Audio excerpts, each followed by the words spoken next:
আমি সশ্রদ্ধচিত্তে শপথ করিতেছি, আমি আইন অনুযায়ী সরকারের মন্ত্রী পদের কর্তব্য বিশ্বস্ততার সহিত পালন করিব।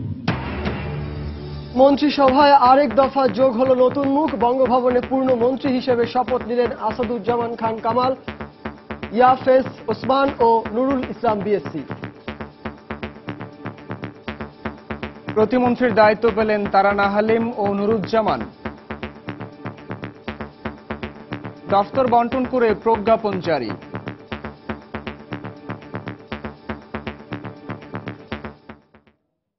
দেখছিলেন প্রধান শিরোনাম। রাত 11টার সময়ের সঙ্গে আছি আমি সাইফুল রুদ্র এবং আমি সজল মিত্র রিচার্ড। এবার অন্যান্য শীর্ষ সংবাদ। জামিনে মুক্তি পেলেন বিএনপির ভারপ্রাপ্ত মহাসচিব মির্জা ফখরুল ইসলাম আলমগীর। হাসপাতালে দেখতে গেলেন অসুস্থ মাকে।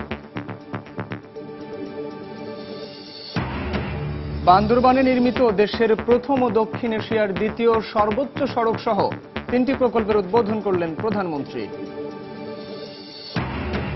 রাজন হত্যার দায় স্বীকার প্রধান আসামি মুহিতের। স্বীকারোক্তিমূলক জবানবন্দি দিল আরো 2 আসামি। হত্যাকারীদের শাস্তির দাবিতে বিক্ষোভ সমাবেশ। প্রিয়জনের সঙ্গে ঈদ উদযাপনে আজও ঢাকা ছাড়ছেন নগরবাসী। অন্যান্য বারের মতো শিডিউল বিপর্যয়ের অভিযোগ নেই ট্রেন বা বাসের যাত্রীদের। এবং পবিত্র লাইলাতুল কদরের রাতে আল্লাহর সন্তুষ্টি লাভের আশায় মসজিদে মসজিদে নামাজ, জিকির আজগরে মশগুল থাকবেন মুসল্লিরা।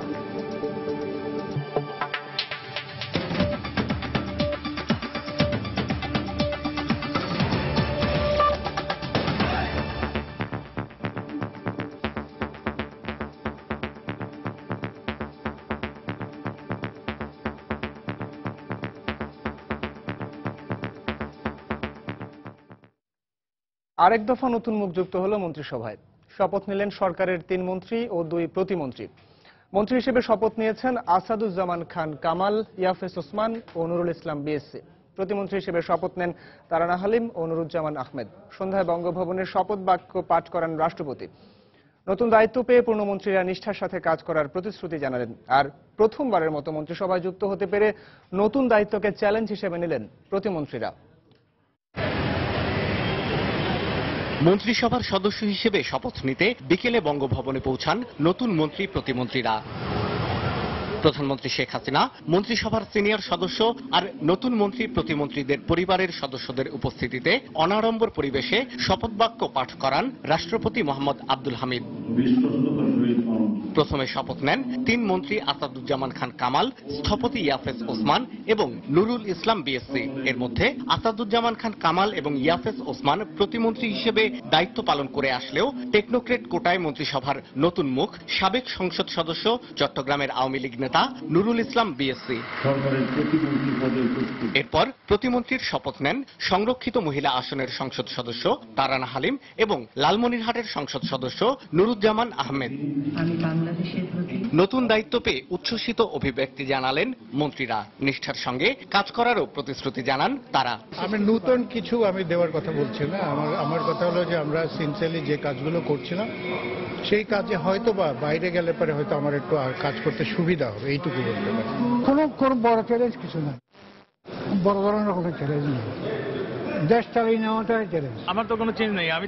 আমি আগেও যা করছি এখন যেও তাই করবো। আপনাদের সঙ্গে আবার কথা বলবো। চ্যালেঞ্জ, আমি এই চ্যালেঞ্জের মধ্যেই ছিলাম। কাজে আমার উপরে একটা ছায়া ছিল, সেই ছায়াটা এখন একটু অপসারিত হয়েছে। প্রথমবারের মতো দায়িত্ব পাওয়া প্রতিমন্ত্রীরা নতুন দায়িত্বকে দেখছেন চ্যালেঞ্জ হিসেবে। আজকে আমার উপর যে বিশ্বাসটা স্থাপন করেছেন মাননীয় প্রধানমন্ত্রী, সেই জন্য আমি ওনার কাছে চরমভাবে কৃতজ্ঞ। অত্যন্ত সততা নিষ্ঠার সাথে দায়িত্ব কর্তব্য পালন করব, এটাই হলো আমার মূল উদ্দেশ্য। বেশ কিছুদিন ধরেই গুঞ্জন ছিল মন্ত্রিসভায় রদবদলের, তবে বড় আকারে পরিবর্তন আসছে না। সকালেই এমন আভাস দিয়েছিলেন মন্ত্রিপরিষদ সচিব। শাহ আলী জয়, সময় সংবাদ, ঢাকা। 2014 সালের 12 জানুয়ারি 10ম জাতীয় সংসদের নতুন মন্ত্রিসভার শপথের 1.5 বছরের মাথায় আবারও সম্প্রসারিত হল মন্ত্রিসভা। পূর্ণ মন্ত্রীর মর্যাদা পাওয়ার পাশাপাশি মন্ত্রিসভায় যোগ হলো আরো কয়েকটি নতুন মুখ। দীর্ঘ প্রতীক্ষার পর মন্ত্রিসভায় ঠাঁই হল দলের ত্যাগী নেতাদের পাশাপাশি নবীনদেরও। মন্ত্রিসভার শুরুতেই স্থান পাওয়া ঢাকা 12 আসনের সংসদ সদস্য আসাদুজ্জামান খান কামাল স্বরাষ্ট্র প্রতিমন্ত্রীর পর এবার পূর্ণ মেয়াদে স্বরাষ্ট্রমন্ত্রী হয়েছেন। 1950 সালের 31শে ডিসেম্বর ঢাকার দোহারে জন্মগ্রহণ করা কামাল নবম জাতীয় সংসদেও ঢাকা 11 আসনের সংসদ সদস্য ছিলেন। একই সাথে তিনি তেজগাঁ থানা আওয়ামী লীগের সভাপতির দায়িত্ব পালন করছেন। একইভাবে এবার পূর্ণমন্ত্রীর মর্যাদা পাচ্ছেন বিজ্ঞান ও যোগাযোগ প্রযুক্তি প্রতিমন্ত্রী ইয়াফেস ওসমান। 1946 সালের 1 মে জন্ম নেয়া পেশায় স্থপতি ইয়াফেস আওয়ামী লীগের বিজ্ঞান ও প্রযুক্তি বিষয়ক সম্পাদকের দায়িত্ব পালন করেন। নবম জাতীয় সংসদেও তিনি একই মন্ত্রণালয়ের প্রতিমন্ত্রীর দায়িত্ব পালন করেছেন। গত 3 দশকের বেশি সময় চট্টগ্রামে রাজনীতির সঙ্গে জড়িত থাকা নুরুল ইসলাম বিএসসি নবম জাতীয় সংসদ নির্বাচনে চট্টগ্রাম 9 আসন থেকে প্রথমবার সংসদ সদস্য নির্বাচিত হন। 10ম সংসদ নির্বাচনে প্রধানমন্ত্রীর নির্দেশে তিনি আসনটি জাতীয় পার্টি জিয়াউদ্দিন বাবলুকে ছেড়ে দেন। চট্টগ্রাম নগর আওয়ামী লীগের সহসভাপতির দায়িত্ব পালন করা বিএসসি এবার টেকনোক্র্যাট মন্ত্রী হিসেবে প্রবাসী কল্যাণ মন্ত্রণালয়ের দায়িত্ব পেয়েছেন। এবারের মন্ত্রিসভায় ডাক ও টেলিযোগাযোগ প্রতিমন্ত্রী হিসেবে শপথ নিয়েছেন 10ম জাতীয় সংসদের সংরক্ষিত আসনের সংসদ সদস্য অ্যাডভোকেট তারানা হালিম। 1966 সালের 16ই আগস্ট চট্টগ্রামে জন্ম নেওয়া তারানা বাংলাদেশ টেলিভিশনের একজন নাট্যকর্মী হিসেবে পরিচিতি পান। ঢাকা বিশ্ববিদ্যালয়ের আইন বিভাগ থেকে এলএলবি ও এলএলএম সম্পন্ন করা এই আইনজীবী নবম জাতীয় সংসদেও সংরক্ষিত আসন থেকে সংসদ সদস্য নির্বাচিত হন। লালমনিরহাট 2 আসনের সংসদ সদস্য নুরুজ্জামান আহমেদ শপথ নিয়েছেন খাদ্য প্রতিমন্ত্রী হিসেবে। তার পিতা মরহুম আলহাজ করিমউদ্দিন আহমেদও ছিলেন একজন সংসদ সদস্য। এর আগে কালীগঞ্জ উপজেলা চেয়ারম্যান হিসেবে দায়িত্ব পালন করেন নুরুজ্জামান। তাহসিনা জেসি, সময় সংবাদ, ঢাকা। বাজেটে বরাদ্দকৃত অর্থ যথাযথভাবে ব্যবহার করে উন্নয়ন কর্মকাণ্ড এগিয়ে নিতে সংশ্লিষ্ট সবাইকে নির্দেশ দিয়েছেন প্রধানমন্ত্রী শেখ হাসিনা। সকালে গণভবন থেকে ভিডিও কনফারেন্সের মাধ্যমে ঢাকা, রংপুর ও বান্দরবানের 3টি উন্নয়ন প্রকল্পের উদ্বোধন করে একথা বলেন তিনি। এ সময় তিনি বলেন, 20 দলীয় জোট জ্বালাও পোড়াও না চালালে এবারে মানুষের ঈদযাত্রা আরো সুখকর হতো। পার্বত্য চট্টগ্রামের দুর্গম এলাকায় মোবাইল নেটওয়ার্ক চালু হয়েছে অনেক আগেই, আর এবার উন্নয়নের সেই ধারায় যোগ হলো দেশের সর্বোচ্চ 35 কিলোমিটার দীর্ঘ থানচি আলীকদম মহাসড়ক। সকালে গণভবনে ভিডিও কনফারেন্সের মাধ্যমে বেশ কয়েকটি উন্নয়ন প্রকল্পের উদ্বোধন করেন প্রধানমন্ত্রী শেখ হাসিনা, যার মধ্যে উল্লেখযোগ্য ছিল পার্বত্য অঞ্চলের থানচি আলীকদম মহাসড়কটি। একই অনুষ্ঠানে প্রধানমন্ত্রী রংপুর বিভাগীয় শহরের 4 লেন প্রকল্প, আশুলিয়া বিরুলিয়া মহাসড়ক ও সেতু প্রকল্প উদ্বোধন করেন। প্রকল্পগুলো উদ্বোধন শেষে প্রধানমন্ত্রী বলেন, তার সরকার ক্ষমতায় এলেই কেবল দেশের উন্নতি হয়, আর তাই বাজেটের বরাদ্দকৃত টাকার যথাযথ ব্যবহারের নির্দেশ দিয়েছেন সংশ্লিষ্ট সবাইকে। আমরা কিন্তু সার্বিক উন্নয়নের ব্যাপক কর্মসূচি হাতে নিয়েছি। এই কর্মসূচিগুলি যাতে যথাযথভাবে কার্যকর হয় সেদিকে এলাকাবাসীর আমি দৃষ্টি আকর্ষণ করি যে প্রত্যেক এলাকায়, এটা শুধু রংপুর বসে না, সমগ্র বাংলাদেশের প্রত্যেক অঞ্চলের মানুষকে অনুরোধ করব যে যে সমস্ত প্রকল্প আমরা দিয়েছি এই প্রকল্পের টাকাটা ঠিকমতো খরচ করে উন্নয়নের কাজটা যেন যথাযথভাবে হয়, তাতে দেশের মানুষ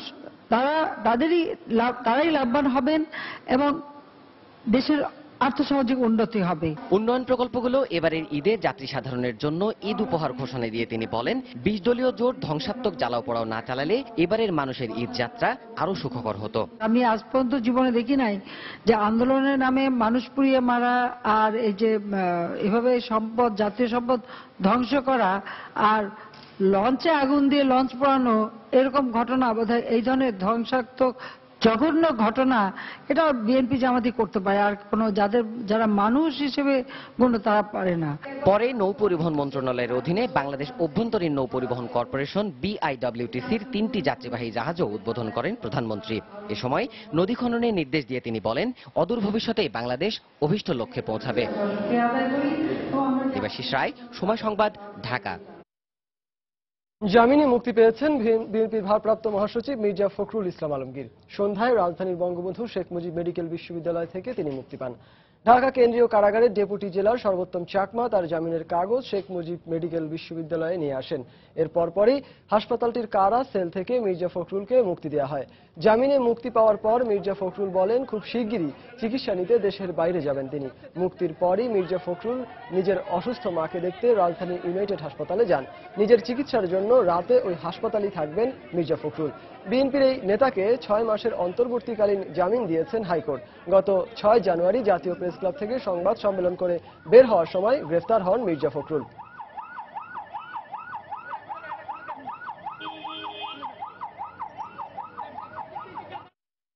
আমার যে ক্যারোটিড আর্টারির যে ব্লক, সেই ব্লকের সমস্যা আরো বেড়েছে। আমার আইবিএস এর সমস্যা বেড়েছে। আমি আল্লাহর কাছে শুকরিয়া আদায় করছি যে আজকে আমি কিছুদিনের জন্য হলেও মুক্ত হয়েছি। আমি খুব তাড়াতাড়ি বাইরে যাব চিকিৎসার জন্য। আপনাদের মাধ্যমে সমগ্র দেশবাসীর কাছে আমি দোয়া চাইছি। রাত 11টার সময় আরো থাকছে। সিরিজ জয়ে আশাবাদী টাইগাররা, ছাড় দিতে নারাজ প্রোটিয়ারা। চট্টগ্রামবাসীর ম্যাচ টিকিট নিয়ে ব্যাপক আগ্রহ। পবিত্র লাইলাতুল কদরে আল্লাহর সন্তুষ্টি অর্জনে বেশি বেশি নফল নামাজ, জিগির, কোরআন তেলাওয়াত করার পরামর্শ দেন জাতীয় মসজিদ বায়তুল মোকাররমের সিনিয়র পেশ ইমাম মাওলানা মুফতি মিজানুর রহমান। হাজার রাতের চেয়ে অধিক মহিমান্বিত এই রাতে দরিদ্রকে দান এবং প্রতিবেশীর হক আদায় করলেও অধিক সওয়াব পাওয়া যাবে। বেজুর রাতের কথাই বলা হয়েছে হাদিসে, শেষ দশকের বেজুর রাত। তবে 27 রজনীটার সম্পর্কে অধিক সম্ভাবনার কথাই রয়েছে। সেই হিসেবে আমরা অবশ্যই চেষ্টা করব আজকের রাতে একটু বেশি ইবাদত বন্দিগির মধ্যে কাটানোর, অন্যান্য নফল ইবাদত বেশি করার চেষ্টা অবশ্যই আমরা করব। মানবিক যে সহযোগিতার বিষয়গুলো, এগুলো অবশ্যই আমাদের করতে হবে। বিশেষ করে এই ধরনের রাতে আরো বেশি পরিমাণে সেই কাজগুলো আমাদের করতে হবে। যারা আমাদের আপনজন, যারা দুনিয়ার থেকে চলে গেছেন, কবরের জীবনে যারা গেছেন, তাদের জন্য দোয়া করা এবং তাদের কবর জিয়ারত করা, সম্ভব হলে কবর জিয়ারত করার বিষয়টাও এখানে আমাদের খেয়াল রাখতে হবে। যতটুকু সম্ভব নফল দান খয়রাতেও একটু বেশি বেশি করা, বিশেষ করে এই ধরনের বরকতময় রাতে আমাদেরকে আমলগুলা বেশি করা উচিত। কোরআনের আল্লাহ পাকের যে হুকুমগুলি, সেগুলি মানা এবং সেগুলোর প্রতি পুরোপুরি আন্তরিক হওয়ার পরেই আমরা লাইলাতুল কদরের বরকত হাসিল করার সুযোগ আমরা পাবো। দর্শক, এই মুহূর্তে রাজধানীর বায়তুল মোকাররম জাতীয় মসজিদে আছেন আমাদের রিপোর্টার জুনায়েদ আল হাবিব। পবিত্র লাইলাতুল কদরের খবর জানতে আমরা সরাসরি চলে যাচ্ছি তার কাছে। জুনায়েদ, রজনীতে আসলে মুসলিম উম্মারা, মুসলমান যে ধর্মের অনুসারীরা রয়েছে, তারা সারা রাত ইবাদতের মাধ্যমে, আল্লাহ রাব্বুল আলামিনের জিকির আজগারের মাধ্যমে, নামাজের মাধ্যমে এই রাত্রটি পালন করে থাকেন। আপনি জানেন যে রুদ্র, এই রাত্রেই আমাদের যে পবিত্র কোরআন শরীফ রয়েছে, পবিত্র কোরআন কিন্তু এই রাত্রে আল্লাহ রাব্বুল আলামিন হযরত জিবরাইল আলাইহিস সালামের মাধ্যমে আমাদের যে ধর্মীয় নবী মুহাম্মদ রাসূলুল্লাহ সাল্লাল্লাহু আলাইহি সাল্লামের উপরে নাজিল করেছিলেন। এবং এই কারণেই এই রাত্রটিকে সবচেয়ে ধর্মীয় যে উৎসবগুলো রয়েছে, ধর্মীয় গুরুত্বপূর্ণ যে ইবাদতের দিনগুলো রয়েছে, তার মধ্যে সবচেয়ে বড় রজনী বা সবচেয়ে বড় রাত ধরা হয় এই রাত্রটিকে। আপনি জানেন যে মুসলিম উম্মাহ বা মুসলমানদের রীতি অনুযায়ী এই ধর্মের এই রাত্রে ইবাদত করা হচ্ছে হাজার মাসের ইবাদতের চেয়ে উত্তম বলে ইসলাম ধর্মে বলা হয়েছে। যার ফলে আসলে আপনি দেখতে পাচ্ছেন, আমি এই মুহূর্তে বায়তুল মোকাররম আমাদের যে জাতীয় মসজিদ রয়েছে সেই মসজিদে রয়েছি। সেখানে কিন্তু আজকে অসংখ্য মানুষ এই রাত্রটি আল্লাহ রাব্বুল আলামিনের কাছে ক্ষমা প্রার্থনার জন্য, আল্লাহ রাব্বুল আলামিনের কাছে তার নৈকট্য লাভের জন্য, এবং যেহেতু এটা ভাগ্য রজনী রাত্র বলা হয়ে থাকে, তাই আগামী 1 বছরে এই মুসলিম উম্মাহ বা যারা এই রাত্রটিকে বিশ্বাস করে থাকেন, তাদের কাছে এই ভাগ্য রজনী রাত্রটিকে আল্লাহর কাছে যেন ভালো কিছু অর্জন করতে পারেন আল্লাহ রাব্বুল আলামিনের কাছে, সেজন্য কিন্তু তারা বিভিন্নভাবে আল্লাহর ইবাদত বন্দেগী করতেছেন। কেউ নামাজের মাধ্যমে, কেউ দুরুদের মাধ্যমে, কেউ তসবিহ আদায়ের মাধ্যমে, কেউ কোরআন তেলাওয়াতের মাধ্যমে। তো এই বায়তুল মোকাররম মসজিদে আসলে আজকে আপনি জানেন যে সন্ধ্যা থেকে কিন্তু প্রচন্ড বৃষ্টি হয়েছিল, যে বৃষ্টির কারণে কিন্তু বায়তুল মোকাররমের যেই খোলা জায়গাগুলো ছিল, যেখানে অন্যান্য এই রাত্রতে আমরা যেমনটা দেখি যে অসংখ্য মানুষ কিন্তু ইবাদতের জন্য আসেন, কিন্তু আজকে বায়তুল মোকাররমে সে চিত্রটি আমরা দেখতে পাইনি। বৃষ্টির কারণে অনেকেই রাতের শুরুতেই কিছু ইবাদত বন্দেগী করে কিন্তু তারা চলে গিয়েছেন। তবে ভিতরে এখন পর্যন্ত কিন্তু অনেকেই আসছেন ইবাদতের জন্য, এবং এখানে যে আলেমরা রয়েছেন এখানে যে ইমাম বা এই মসজিদের খতিবরা রয়েছেন তারা কিন্তু বয়ান করতেছেন, তারা কিন্তু বিভিন্ন বয়ানের মাধ্যমে আল্লাহ রাব্বুল আলামিনের নৈকট্য কিভাবে অর্জন করা যাবে সেই তালিম কিন্তু দিচ্ছেন। এখানে বলা চলে যে সারা রাতই প্রায় ইবাদত বন্দেগী হবে, বিশেষ করে যেহেতু রমজান মাস সেহরি খেতে হবে, সেহরির আগে মুনাজাত হবে বলে আমরা জানতে পেরেছি এবং সে পর্যন্ত কিন্তু এখানে মানুষজন সে ইবাদত করবে বলে আমরা জানতে পেরেছি। রুদ্র, বাইতুল মোকাররম থেকে আজকে লাইলাতুল কদরের যে ইবাদত বন্দেগীর সবশেষ খবর এই ছিল আমার হাতে। রুদ্র। দর্শক, জাতীয় মসজিদ বাইতুল মোকাররম থেকে লাইলাতুল কদর পালনের খবরাখবর জানাচ্ছিলেন আমাদের রিপোর্টার জুনায়েদ আল হাবিব। খুব একটা ঝামেলা ছাড়াই রেল পথে বাড়ি ফিরছেন ঈদ যাত্রীরা। দু একটি ট্রেন ছাড়া অধিকাংশ ট্রেন সময় মতো ছেড়ে যাওয়ায় যাত্রীদের মাঝেও ছিল স্বস্তি। আর আজকের মতো ঈদের আগে বাকি দিনগুলো এমন ঝামেলাবিহীন হবে প্রত্যাশা রেল কর্তৃপক্ষের। দাদু ভাই যাচ্ছি ঈদ করতে, মজা করে। ঈদের জন্য বাড়িতে যাচ্ছি, ওখানে গেলে তো অনেক মজা হয়। দাদা বাড়িতে আমার চাচা চাচি অনেকজন আছে, তাদের সাথে অনেক মজা করবো ঈদে। ঈদযাত্রার আনন্দ বড়দের চেয়ে ছোটদের মাঝে যেন একটু বেশিই থাকে। আর সেই যাত্রাটা যদি হয় নির্ঝঞ্ঝাট, তাহলে স্বস্তির ফুসরত পান অভিভাবকরাও। মঙ্গলবার কমলাপুর রেল স্টেশনে এমন স্বস্তির প্রকাশ ছিল অধিকাংশ যাত্রীর কণ্ঠেই। এবার মাশাআল্লাহ অনেক ভালো, লাস্ট টাইমের চেয়ে লাস্ট টাইম অনেক ভিড় ছিল, এবার তুলনামূলকভাবে ইটস ওয়ে বেটার। একটু সেফের জন্যই ট্রেনে যাওয়া হয়, ট্রেনে পছন্দ করি আমরা যেতে। ট্রেনটা একটা ছাড়লে নির্দিষ্ট টাইমে মানে দেশে পৌঁছে আর কি। রেল কর্তৃপক্ষের দাবি, সুষ্ঠু ব্যবস্থাপনা আর কঠোর নজরদারির কারণেই সময় মতো ছেড়ে গেছে ট্রেনগুলো। তবে বুধবার থেকে যাত্রীর চাপ বাড়লে এই ব্যবস্থাপনা কতটা সুষ্ঠু থাকবে তা নিয়ে ঠিক নিশ্চিত নয় তারাও। আমরা চেষ্টা করব যাতে শিডিউলটা ঠিক রাখা যায়। সেক্ষেত্রে কিন্তু সবার সাহায্য সহানুভূতি আমরা কামনা করি। 15 তারিখ থেকে আপনার যে স্পেশালগুলি চলবে, 3টা স্পেশাল, ঢাকা দেওয়ানগঞ্জ ঢাকা রুটে 1 জোড়া, ঢাকা পার্বতীপুর ঢাকা রুটে 1 জোড়া, ঢাকা খুলনা ঢাকা রোডে 1 জোড়া চলবে। প্রথম দিকে চাপ একটু কম থাকে, উত্তর বৃদ্ধি পাই, আবার হয়তো ঈদের আগের দিন একটু কমে যায়। তো সেক্ষেত্রে আমরা অন্যান্যবারের অভিজ্ঞতা থেকে কিছু ব্যবস্থা আমরা নিয়েছি যেন গতবারের চেয়ে আরো ভালো পারফরমেন্স আমরা প্রদর্শন করতে পারি। তবে অবস্থা যাই হোক, ঈদে বাড়ি ফেরা মানুষগুলোর প্রত্যাশা, নিরাপদ যাত্রার ন্যূনতম নাগরিক অধিকারটুকু যেন নিশ্চিত হয় তাদের। জাফর সাদিক, সময় সংবাদ, ঢাকা। এদিকে পরিবার পরিজনের সঙ্গে ঈদ করতে বাসে শহর ছাড়তে শুরু করেছেন রাজধানীবাসী। আজ বেশ ভিড় ছিল গাবতলী বাস টার্মিনালে, তবে ছিল না অন্যান্য বারের মতো যাত্রী ভোগান্তি কিংবা বাসের শিডিউল বিপর্যয়ের অভিযোগ। মহাসড়ক ও ফেরিঘাটে যানজট না থাকলে সামনের দিনগুলোতে যাত্রীরা কোনো ধরনের ঝামেলা ছাড়াই নিরাপদে বাড়ি ফিরতে পারবেন বলে জানান বাস মালিক ও শ্রমিকরা। রাজধানীর গাবতলী বাস টার্মিনালের এই চিত্রই যেন বলে দিচ্ছে ঈদের আর খুব বেশি দেরি নেই। কেননা ঈদ ছাড়া ঘরমুখ যাত্রীদের এমন ভিড় এই টার্মিনালে খুব একটা দেখা যায় না।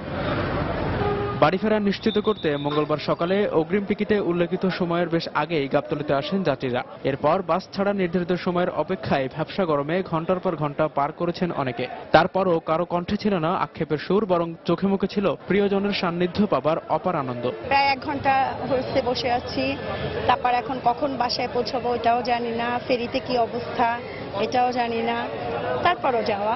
প্রিয় মুখ দেখার সাথে সাথে সব কষ্ট শেষ হয়ে যায়, এইটুক শান্তির জন্যই যাওয়া। বাবা মা ভাই বোন সবার সাথে ঈদ করা কায়দাটা অন্যরকম। নানা ব্যস্ততায় যারা অগ্রিম টিকিট নিতে পারেননি তাদের অনেকেই ভিড় জমান কাউন্টারগুলোতে। কোনো ধরনের ঝক্কি ঝামেলা ছাড়াই টিকিট পেয়ে সন্তোষ প্রকাশ করেন তারা। ব্যস্ততার কারণে আসা হয় না কাউন্টারে, যার কারণে নেওয়া হয় নাই। তো আজকে আসলাম, আসার পরে খুব ইজিলি ভাবে টিকিটটা কালেক্ট করলাম।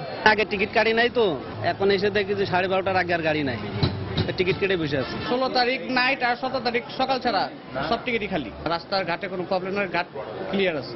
অন্যদিকে নিরাপত্তার পাশাপাশি যাত্রী ভোগান্তি কমাতে গোটা টার্মিনাল এলাকায় তৎপর ছিল আইন শৃঙ্খলা বাহিনীর সদস্যরা। আমাদের পর্যাপ্ত প্রস্তুতি আছে, যে কোনো যাত্রী যে কোনো সময় যে কোনো প্রবলেম যদি আমাদের কাছে উপস্থাপন করে ইনস্ট্যান্টলি এটা সমাধান করার চেষ্টা করা হচ্ছে। তাদের প্রচেষ্টা ঈদ পরবর্তী সময়ে অব্যাহত থাকবে বলেও জানান তিনি। তারেকুজ্জামান শিমুল, সময় সংবাদ, ঢাকা। অপরাধ করলেও চার্জশিটের আগের সরকারি কর্মচারীদের গ্রেফতার না করার আইন সংবিধানের সঙ্গে সাংঘর্ষিক, আর এমনটাই বলছেন সংবিধান বিশেষজ্ঞ শাহদিন মালিক। অন্যদিকে সাবেক মন্ত্রী পরিষদ সচিব ডক্টর সাদত হোসাইনের মতে রাজনৈতিক সদিচ্ছা না থাকলে এই আইন করে কিছুই হবে না। আরো জানাচ্ছেন সেলিয়া সুলতানা। বিশ্ববিদ্যালয়ের ছাত্র কাদেরকে নির্যাতনের ঘটনায় সবুজবাগ থানা পুলিশ কর্মকর্তা জড়িত থাকার অভিযোগে গ্রেপ্তার অথবা মাদকদ্রব্য সহ পুলিশ কর্মকর্তা হাতে নাতে গ্রেপ্তারের ঘটনা সাম্প্রতিক সময়ে বেশ আলোচিত।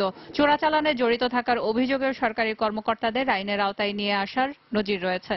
কিন্তু সোমবার মন্ত্রিসভায় অনুমোদন পাওয়া নতুন আইনটির মাধ্যমে এক শ্রেণীর অসাধু সরকারি কর্মকর্তাদের ছাড় দেওয়া হচ্ছে এমন অভিযোগও উঠেছে। এতে অপরাধের অভিযোগ এলেও চার্জশিটের আগে সংশ্লিষ্ট কর্মকর্তাকে গ্রেফতার না করার বিধান রাখা হয়েছে। সংবিধান বিশেষজ্ঞ স্বাধীন মালিক বলেন, বিধানটি সংবিধানের সঙ্গেই সাংঘর্ষিক। এটা তো খুবই অস্বাভাবিক। মানে কাউকে গ্রেফতার করা যাবে কি যাবে না সেটা নির্ভর করবে অপরাধের উপরে। এটা কখনো নির্ভর করে না যে ব্যক্তিটাকে, যে একজন সরকারি কর্মকর্তা একটা অপরাধ করলে তাকে গ্রেফতার করা যাবে, সরকারি কর্মকর্তা করলে গ্রেফতার করা যাবে না। এভাবে ব্যক্তি বিশেষের উপরে যদি গ্রেফতারটা নির্ভর করে তাহলে কিন্তু আমরা মধ্যযুগে ফিরে যাচ্ছি, যে আইনের চোখে সবাই সমান, ওইটার বরখেলাপ হচ্ছে। অন্যদিকে সরকারি কর্মকর্তাদের জন্য এমন আইন ইতিবাচক হলেও রাজনৈতিক কারণেই এই আইন অকার্যকর থেকে যাবে বলে মনে করেন সাবেক মন্ত্রিপরিষদ সচিব ডক্টর সাদত হোসেন। এই আইনটা একটা রং বর্ণহীন একটা আইনে পরিণত হবে, অর্থাৎ থাকবে কিছু দুধে ভাতের আইনের মতো কিছু বলা হবে এই হয়েছে ওই হয়েছে। আসলে বাস্তব ক্ষেত্রে কোনো টেনজিবল কোনো উল্লেখ করার মতো সুবিধা সরকারি কর্মকর্তা কর্মচারীদেরকে আইনের মাধ্যমে এখন দেওয়া সম্ভব হবে না। তারা বলেন, যেসব সরকারি কর্মকর্তার অপরাধের বিষয়ে এরই মধ্যে আইনি কার্যক্রম চলছে তারা এমন বিধানের সুযোগে ছাড়া পেয়ে যেতে পারেন। এছাড়া প্রজাতন্ত্রের কর্মচারী হিসেবে সরকারি কর্মকর্তাদের এমন বিশেষ সুযোগ যে কোনো সময় সরকারকে চ্যালেঞ্জের মুখে ফেলতে পারে। সেলিয়া সুলতানা, সময় সংবাদ, ঢাকা। রাজন হত্যা মামলার অন্যতম প্রধান আসামি ময়না চৌকিদারকে গ্রেফতার করেছে পুলিশ। রাতে সিলেট শহরের টুকের বাজার এলাকা থেকে গ্রেফতার করা তাকে হয়েছে। এই মুহূর্তে সেখানে আছেন আমাদের রিপোর্টার আব্দুল আহাদ। বিস্তারিত জানতে সরাসরি চলে যাচ্ছি তার কাছে। আহাদ। ধন্যবাদ রিচার্ড, আপনি যেটা বলছিলেন যে আজকে আসলে এই টুকের বাজারবাসী তারা এখানে আনন্দ করছে, বিক্ষোভ মিছিল করছে। আসলে এই রাজন হত্যাকাণ্ডের যে মূল আসামি যে এই চৌকিদার ময়না, সে মূলত এই রাজনের সাথে ঘুরে তাকে বলাৎকার করেছিল বলে তার পরিবারের পক্ষ থেকে অভিযোগ করা হয়েছে এবং এই বলাৎকারের ঘটনাটি ধামাচাপা দেওয়ার জন্য তাকে চোর সাজানো হয় এবং চোর সাজিয়ে তাকে হত্যা করা হয় এবং নারকীয়ভাবে যে হত্যাকাণ্ড ঘটানো হয়েছিল এর মূল নায়ক হচ্ছে এই ময়না এবং এই ময়নাকে মূলত আটক করেছে এই আমার আশেপাশে যারা আছে এই মানুষগুলো তাকে আটক করে পুলিশের কাছে দিয়েছে, যে কারণে এই রাত 9টার পর থেকে এখানে আনন্দ মিছিল চলছে এবং তারা বলছে এই ময়নার যাতে সর্বোচ্চ শাস্তি হয় এবং তার সাথে যারা ছিল তাদেরও সর্বোচ্চ শাস্তি হয় এমনটি দাবি করছে তারা এবং বলছে যে এখন পর্যন্ত যে আসামিগুলোকে ধরা হয়েছে, প্রধান আসামি ময়না সহ আরো কয়েকজনকে মূলত এই এলাকাবাসী ধরে দিয়েছে, কিন্তু পুলিশের তেমন তৎপরতা তারা দেখতে পাচ্ছেন এবং তারা বলছে যদি পুলিশ তৎপর থাকতো তবে সকল আসামিকে গ্রেপ্তার করা যেত এবং তারা বলছে যে যেহেতু এই ময়নাই মূল ঘাতক, সে কারণে ময়নাকে যদি রিমান্ডে নেওয়া হয় তবে বাকি যারা আসামি ছিল সবার তথ্য তারা পুলিশ পেয়ে যাবে, এমনটি বলছে এই এলাকাবাসী। তো রিচার্ড, এই ছিল আমার কাছে সর্বশেষ খবর। রিচার্ড। দর্শক, আপনারা যেমনটা শুনছিলেন যে রাজন হত্যা মামলার প্রধান আসামি ময়না চৌকিদারকে সিলেটের টুকের বাজার এলাকা থেকে গ্রেফতার করা হয়েছে এবং জালালাবাদ থেকে সেখানকার সবশেষ খবরাখবর জানাচ্ছিলেন আমাদের সহকর্মী আব্দুল আহাদ। এদিকে রাজন হত্যাকারীদের দ্রুত গ্রেফতারের দাবিতে বিক্ষোভে উত্তাল সিলেট। বিকেলে তেমুখী পয়েন্টে বিশাল সমাবেশে অংশ নিয়ে রাজন হত্যা মামলা দ্রুত বিচার ট্রাইব্যুনালে পরিচালনা করার পাশাপাশি ঘাতকদের পক্ষে কোনো আইনজীবী লড়বেন না বলেও ঘোষণা দেন সিলেটের পিপি।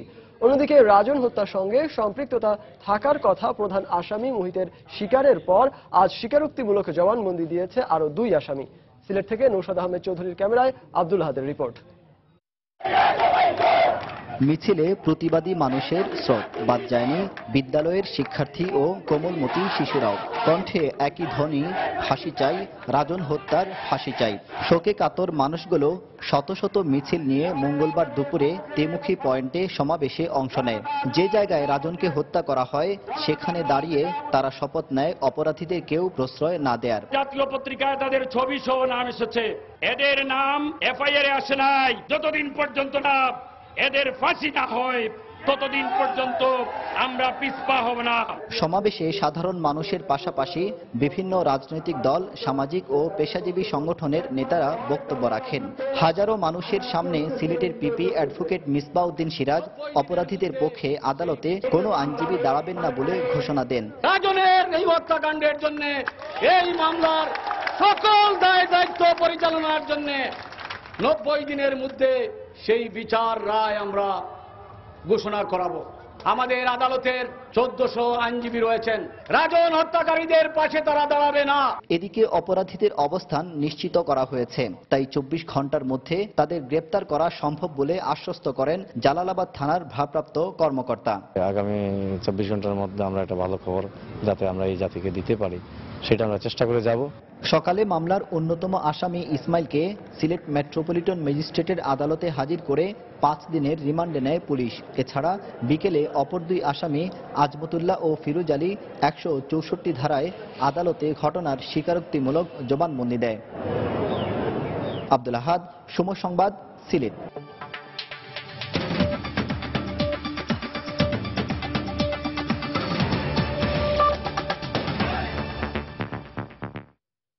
ইরানের পরমাণু কর্মসূচি নিয়ে 5 বিশ্ব শক্তি ও জার্মানির সঙ্গে ঐতিহাসিক চুক্তির কারণে ইরানের পারমাণবিক অস্ত্র তৈরির সব পথ বন্ধ হয়ে গেছে বলে মন্তব্য করেছেন মার্কিন প্রেসিডেন্ট বারাক ওবামা।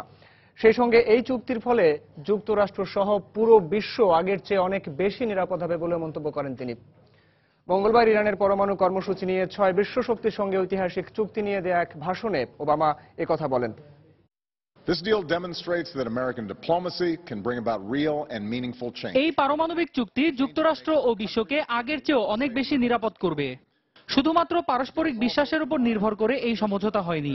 দুই পক্ষের শক্তি সামর্থ্য এবং নীতির উপর ভিত্তি করে যুক্তরাষ্ট্র এ বিষয়ে মধ্যস্থতা করেছে এবং এই অঞ্চলে পারমাণবিক অস্ত্রের বিস্তার রোধ করতে সক্ষম হয়েছে। আমার বিশ্বাস পারমাণবিক চুক্তি যুক্তরাষ্ট্র এবং আমাদের জোটের জাতীয় নিরাপত্তার স্বার্থ পূরণে সহায়ক হবে। So there's a very clear incentive for Iran to follow through. And there are very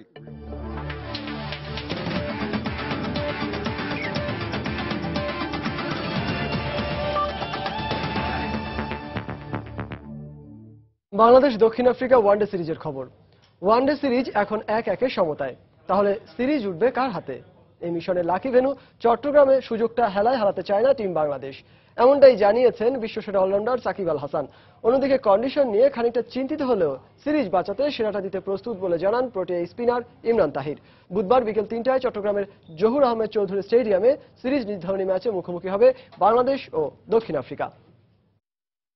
সব ম্যাচই যখন মাঠে নামি চিন্তা থাকে যে হয়তো সব ম্যাচ হয়ে ওঠে না, বাট এটা যেহেতু এখন সিরিজ ডিসাইডার, সো স্বাভাবিকভাবেই ইম্পর্টেন্ট।